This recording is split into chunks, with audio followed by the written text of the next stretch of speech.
His hand paused at my wrist just before I reached the door, gentle enough to make me stop. "Not yet," he said, his voice steady. "Let's wait." That's when I understood he wasn't uncertain. He was ready for this moment to unfold just as he had planned. Before I start the story, do a like and a quick subscribe. Let's begin. The hem of my dress brushed against my feet as I moved across the room, the dark fabric grazing my ankles, the floor cool beneath my bare toes. I reached for the door handle, hand steady, not from calmness but from focus. Behind me, his steps slowed, each one purposeful, deliberate. Just before my fingers touched the knob, he reached for my wrist, gentle, unhurried. Pause more than a stop. "Not yet," he said, his voice steady. I didn't turn, I just stood still. His hand remained there, light and warm, steady as though he was waiting for the moment to settle. "We'll wait," he said. The silence stretched between us. A candle flickered near the stairs. Another glowed in the mirror's reflection. I sensed him nearby, behind me, not touching, but close enough that I could feel the subtle shift in the air around my shoulders. My hand stayed where it was. He placed his hands gently at my sides, not to hold or guide, just resting.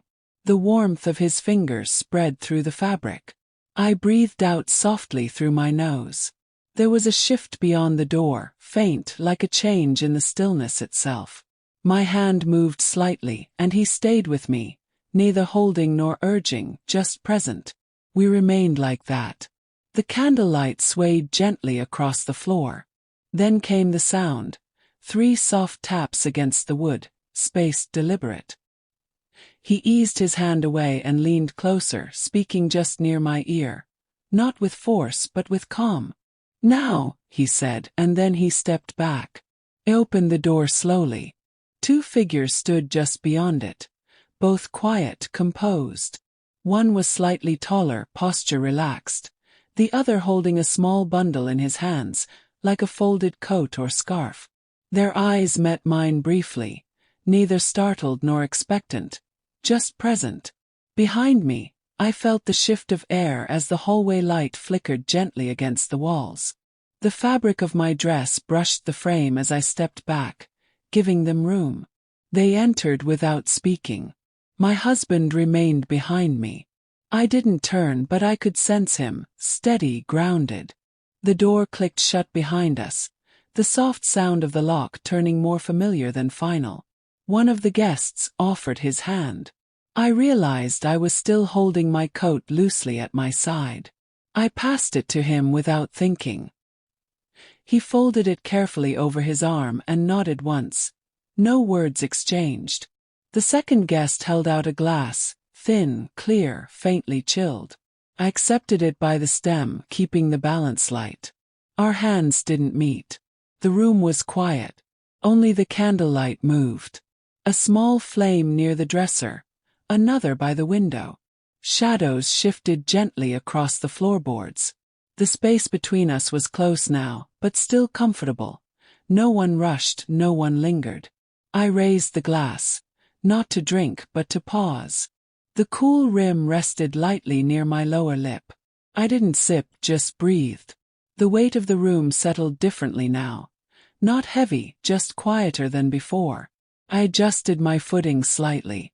The hem of my dress shifted as I moved, catching a soft edge of candlelight.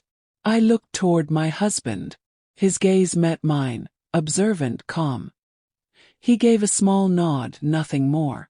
I turned forward again and stepped into the room. As soon as I stepped forward, he met me halfway. One hand rose slightly, palm hovering near my arm, never quite touching. I didn't step back, I just breathed. His presence wasn't hesitant, it was calm, like he already understood the shape of the moment. Nothing rushed, nothing assumed. Behind me, I heard the quiet shift of the couch as my husband sat. I didn't look, I didn't need to. His stillness was familiar. The guest stepped a little closer, his hand lowering, motioning subtly toward the table nearby. I glanced down. I was still holding the glass. I hadn't noticed. I extended it to him. He took it without comment, without glance, and placed it gently beside the candle. The flame swayed slightly in the reflection. I drew a breath, steadier now. The room felt different, not warmer, not colder, just still, just watching. He reached for a small cushion near the corner of the couch, setting it upright without breaking the quiet. Then he stepped aside, leaving the path open. I moved without being prompted.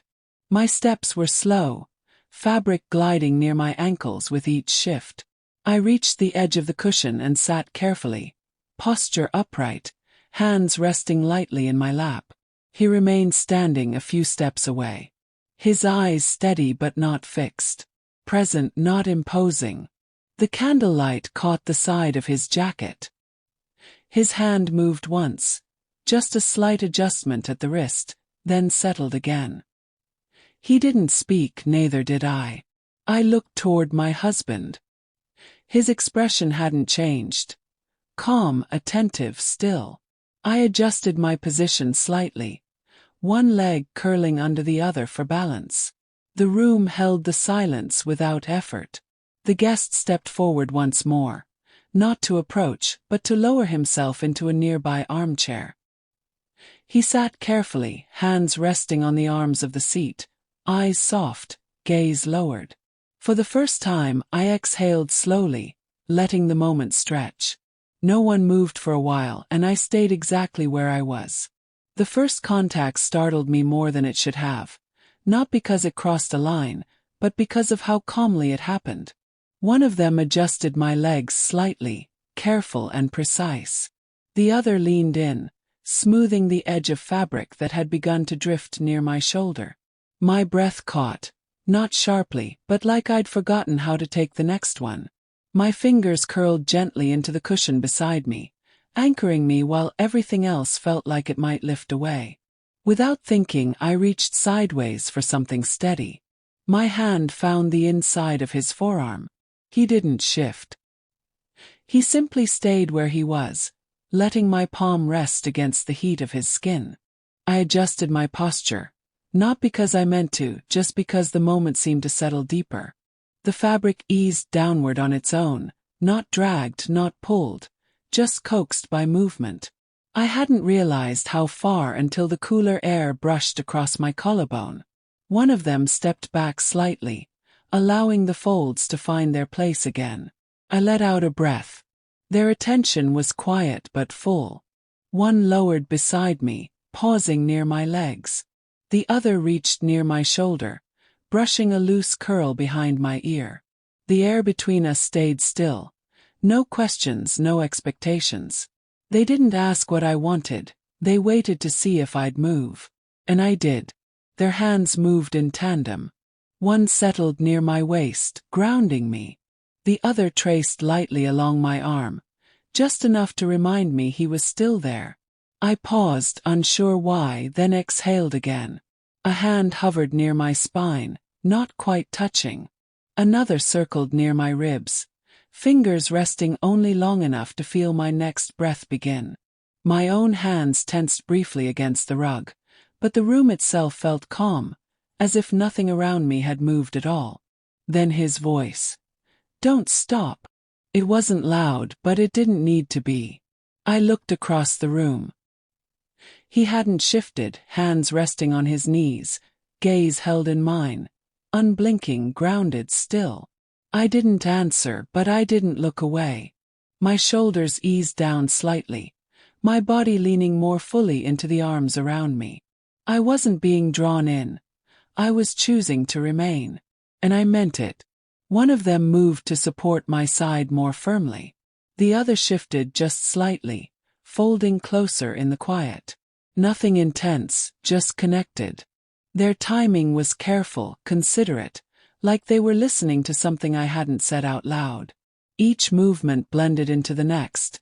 Breath, stillness, the soft shift of fabric, until it felt like we were suspended in it. My hands pressed into the rug again. My shoulders lifted slightly. My eyes closed and then it peaked. My breath caught at the top, then released again. A soft exhale I hadn't meant to hold. I stayed there, hovering just above tension. Not gone, not overwhelmed, just present. I turned my gaze to him. He hadn't moved, still there, still watching. As the moment settled around us, I felt something inside me open. Not break, not fall, just open. With nothing left in me to hold back, I whispered the only words that fit. Let them stay.